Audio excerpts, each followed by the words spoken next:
Pois é, rapaziada, para vocês verem como de fato o futebol ele muda de minuto a minuto. Já tava programando um vídeo aqui para vocês pra gente montar um campinho, ver aí como é que seria a provável chegada de Gabigol, como é que o Rogério Ceni pode escalar ele com esse time que o Bahia já tem aqui, né?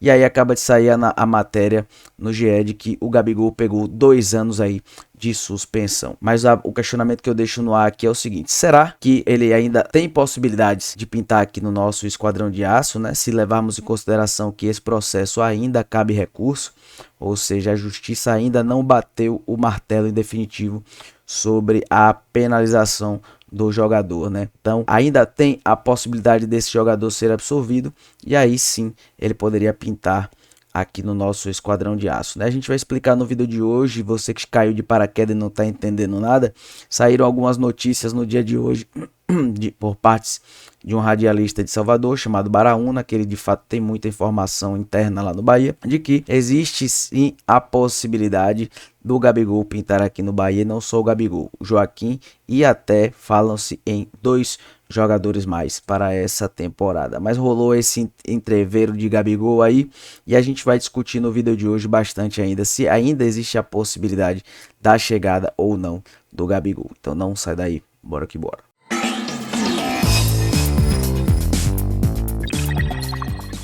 Salve, salve, minha nação tricolor, sejam muito bem-vindos aqui ao BBNG, o seu portal de notícias do Bora Bahia New Generation. Rapaziada, chegou até aqui, já sabe, senta o dedo maroto no like, ativa o sino de notificações, galera, porque o YouTube tá dando uma travada aí nas nossas divulgações, e inscreve aqui no nosso canal se você ainda não for inscrito, beleza? Sem mais delongas, bora que bora pro que interessa, rapaziada, bora que bora para o vídeo de hoje. A gente vai começar falando aqui sobre a entrevista coletiva do nosso treinador, Rogério Ceni, porque Rogério deixou aqui nas entrelinhas algumas coisas interessantes, principalmente no que tange aí a questão de contratações. Bora soltar na tela aqui para a gente poder reagir juntos, beleza? Bora lá.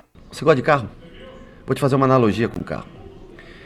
Quantos carros você conhece que fazem de 0 a 100 em 3 segundos? Muito pouco. De 3 a 4 segundos, já tem bem mais. Os que passam de 4 segundos, já tem 50 modelos. Então é difícil você, quando você troca uma peça dessa, você conseguir uma substituição técnica para manter o mesmo padrão e nível de jogo. Então as dificuldades que nós temos são quando substitui-se essas peças que o modelo de jogo foi criado. Lógico, você é o treinador e tem que se adaptar. É difícil se adaptar dentro de um mesmo jogo, de uma mesma partida, mudando essas peças. Então, assim, o que nos falta, às vezes, é um substituto que mantém um padrão parecido, próximo, em determinadas funções. Em outro, para zagueiro, nós temos os zagueiros para jogar, já estão acostumados a construir o modelo como a gente quer. Você tem Caio e Rezende, por exemplo, para jogar no meio, vamos supor, né? Estilos distintos, concorda comigo? Mas você consegue. Mas tem peças que ainda faltam pra gente, né? E tem peças que não chegaram ainda e que vão chegar. Mas isso faz com que o jogo, às vezes até o minuto 60 caminhe de uma maneira, e quando o minuto 60 chega, 65, 70, ele começa a mudar um pouco de afeição. Cabe ao treinador acertar? Claro que cabe, mas é difícil você mudar um modelo, ou é difícil entregar durante os 90 minutos quando as peças vão cansando. E até na pergunta do número de passes errados, pode ser também que o cansaço bate, mesmo numa peça que pensa diferente, quando o cansaço bate, ele também começa a errar um pouco mais. Bom, a gente percebe então que Rogério Ceni deixa transparecer que ele gostaria de ter no time um elenco um pouco mais robusto no que se diz respeito a ter peças de reposição, né? Então você tira o Everton Ribeiro e ter no banco uma peça que vá suprir as carências e a ausência, perdão, desse jogador basicamente ali no mesmo nível, né? Então hoje, por exemplo, quando a gente tira o Everton Ribeiro, que tem atuado caindo mais pela direita, você tem ali o Ademir. Mas são características extremamente diferentes, né? Hoje, se você tira o Cauli, tem sido utilizado o Biel para jogar ali mais centralizado ou jogar pela ponta esquerda, mas também tem características diferentes, né? Então, é aquela questão dele ter dito que ainda irão chegar jogadores, né? E é daí que surgiu a intenção aqui desse vídeo para informar vocês quem seriam essas peças que podem estar chegando aqui no nosso esquadrão de aço para tentar nivelar mais acima aí o nosso elenco, né? A gente já sabe que tem o Iago Borducci que vai chegar em julho, lateral esquerdo, que é uma das carências maiores e emergenciais desse elenco nessa temporada, né? Levando em consideração que Luciano Juba e Rezende estão atuando ali naquela posição improvisadamente. A gente vai mostrar o campinho aqui e a gente vai analisar melhor essas posições mais carentes, mas não sem antes mostrar o vídeo aqui de Jailson Baraúna, né? Que estava presente hoje no jogo aberto e soltou essa aqui pra gente. Bora lá analisar. Com tudo que eles criam. Eu trato tudo, Ju, como especulações e probabilidade. Então, existe a probabilidade de 2 a 19 de abril chegarem pelo menos 3, 4 peças. Importantíssimo. E dentro desse chegar peças, fala-se muito do Gabriel Barbosa, o Gabigol, tá? Que o Flamengo não quer ceder para nenhum time do eixo e o São Paulo, talvez acreditando que os de lá com o Gabriel ficaria muito mais forte, ceder para o Bahia seja mais tranquilo na percepção deles, pode ser, tá? Mas o Bahia já estava monitorando a situação do Gabriel Barbosa para janeiro de 25. De repente essa situação pode ser antecipada. Tem de 12 a 19 para isso. Joaquim, fala-se que já está tudo certo. O empréstimo do zagueiro do Santos, uma grata surpresa. Um garoto que se revelou bem, foi comprado pelo Santos há 2 anos atrás, quase 3, por 16 milhões. E o Santos está passando ao Bahia por 26. Vem por empréstimo, o Bahia vai pagar um valor e tudo dando certo para os dois. O Bahia no final do ano completa o valor e integraliza os 5 milhões de euros, fazendo 26 milhões de reais. E além disso, podem vir mais 2 jogadores. Conversando com uma fonte me disse assim, se chegar a 3, está tranquilo. Já dá para começar bem o brasileiro. Então, pelo menos 2 nomes já estão na baia. Faltam pelo menos mais 2. Pois é, rapaziada. Então o Baraúna, ele explica pra gente aí que o Gabigol já estava sendo monitorado pelo Bahia, né? E o Bahia então chegou mais fortemente e já estava prestes a contratar o jogador até esse presente momento em que foi divulgado aí que o Gabigol vai pegar 2 anos de suspensão, ainda cabe recurso, como eu já havia dito, então pode ser aí que seja atenuada essa pena ou até mesmo ele pode ser absolvido, né?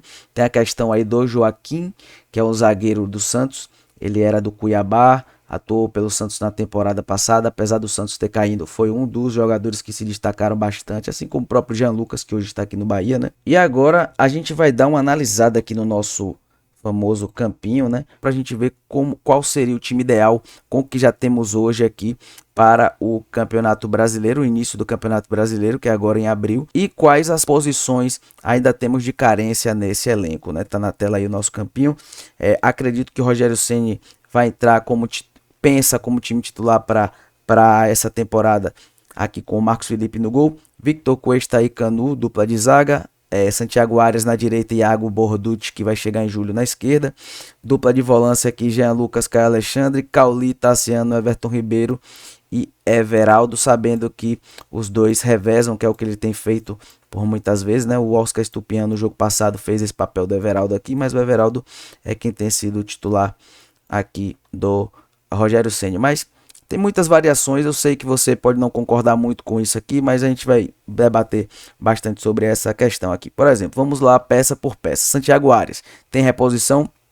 Tem reposição, a gente tem o Gilberto aí, querendo ou não, né, para ser o seu lateral reserva. Temos o Cicinho, que estava também sendo jogando ali pela lateral esquerda improvisado, mas que de origem ele é o lateral direito. Então, a lateral direita acredito que não seja um dos principais pontos a serem atacados agora no que se diz respeito a contratações, né? Victor Cuesta tem reserva? Não tem, né? A gente sabe que o Victor Cuesta é o único zagueiro canhoto de origem, né? Então eu atacaria essa posição aqui, né? A gente viu lá que o Baraúna falou em 2 contratações a mais, então uma delas eu já colocaria aqui no zagueiro canhoto, né? O Canu tem uma enxurrada de reservas aí, né? Tem o David Duarte, tem o Gabriel Xavier, tem o Marcos Victor, né? Então tem aí no mínimo 3 concorrendo a essa vaga daqui, né? Na lateral esquerda seria apenas o Iago Borducci, então essa também seria uma outra posição que eu iria para o mercado para contratar, né? Aqui na volância temos Caio Alexandre, temos Jean Lucas, mas a gente sabe também que temos o Iago Felipe, né?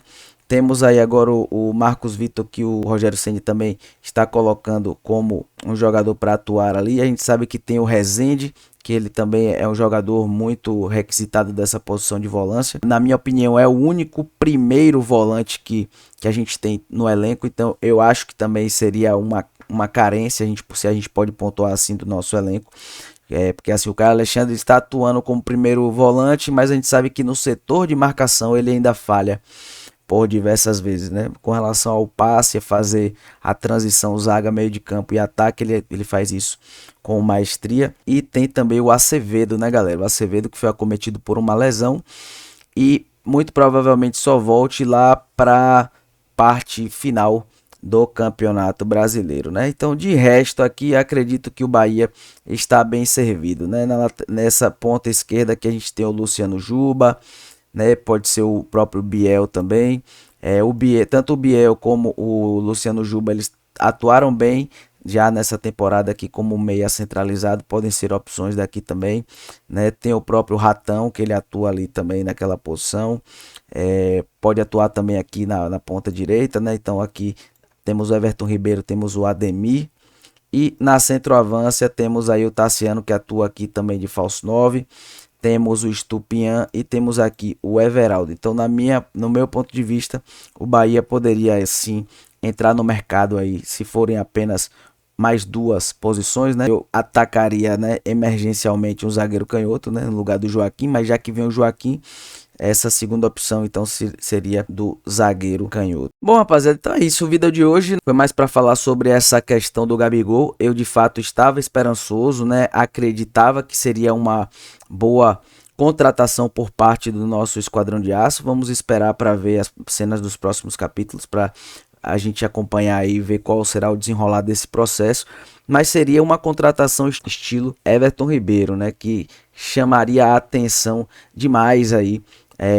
Positivamente, né? E isso ajuda também na vinda de outros jogadores, né? Subsequentemente. E a gente ainda teria uma segunda janela nesse ano, né? Para fazer mais contratações caso o time não esteja alcançando os objetivos esperados para a temporada. Então ativa o sino de notificações, galera, que qualquer novidade a gente traz aqui para vocês, beleza? A gente vai se despedindo de vocês por aqui. A gente se vê numa próxima. Valeu e fui!